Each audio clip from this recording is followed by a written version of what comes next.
السلام عليكم ورحمة الله وبركاته. كلنت وعنا ونكسن ما أنت وحنا وضع رنفير سين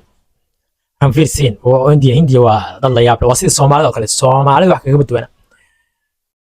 نين عنقي سهيستو مستنا أبو ونكسن لديه لا هذا وحلا ليه هاي وحواي حاسي سعيا عنق وهايا وحفايد قبل لا أيدنا لأنك أيدنا أي كوريجسو استركي أميره لوريجسو يبقى بعد كون أيا فيلنك كينج ku jirto adogtihiin filinka jiritaankiisa wado iyada iyo SRK ninka Dubai inay aadaan inay Dubaina dagaal xooggan ayaa ka socda sidaa darteed waxay noqotay in South Africa filinka lagu dhameystiro okay maadaama dhanka lagu dhameystirayna iyada iyo cunugteeda waxay soo aadeen South Africa kadib waxay weyso qof u hayo saa darteeda waxay Ranveer Singh tigid ay u dirtay kadibna waxay tiri South Africa imo waxaan doonayaa cunugta inaad ii hayso saas isagana oo xagga ku yimid maadaama xagga u yimidna cunugtii usaa ku hayo oo waxaan ku dhaxay faayidii wax ka badalnay waxay leeyahay marka reendii waxay leeyahay sidee ku dhacday nin laba filin oo blockbuster noqday oo 3,000 oo kor u dhaafay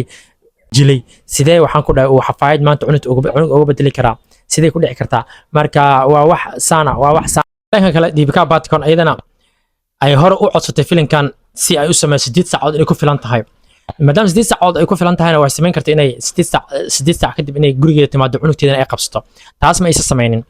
waxay leeyahay macnaha reendii waxay leeyihiin waxay la wareegaysaa SRK meelaha la wareegaysaa ay meelaha la baashaalaysaa dhanka Ranveer Singh asana cunugtii uu gacanta ku hayo oo waxaan ku dhahay xafaayadii iyo caanaheedii iyo hawshii inuu gacanta ku hayo taasoo ah baadilad xooggan oo dhankiisa kaga timaaday marka waa reendii hindi oo sida Soomaalida kale waa sida annaga kale waxba naga badwana okay KD the Devil filinka KD the Devil waa horan waxaan uga soo hadlay filin aan rajaynayn inuu ahaa blockbuster uu noqonayo ama hit inuu noqonayo laakiin waa lagu qasaaray isbuuc gudihiisa uu ku soo saaro 17 karoor taasoo ah budgetkiisu ahaa 100 karoor inuu soo saaro budgetkiisu 100 karoor uu ahaa dhanka Karnataka ilaa adiga Bangalore wuxuu noqday 17 karoor u dhaafay maadaama dhankan Sienaka shirkadda ay dhaano filmaanta lacagaha siiso ayadana ay 18 karoor ay u dhaafin weysay 18 karoor xaq uma dhaafaysa laakiin annaga waan sugaynaa isbuucan maadaama hadda waxa laga soo hadlay inuu flop noqdo lagu qasaaray isbuuca xiga waxa laga yaabaa inuu soo gaaro annagana waan arkaynaa filinka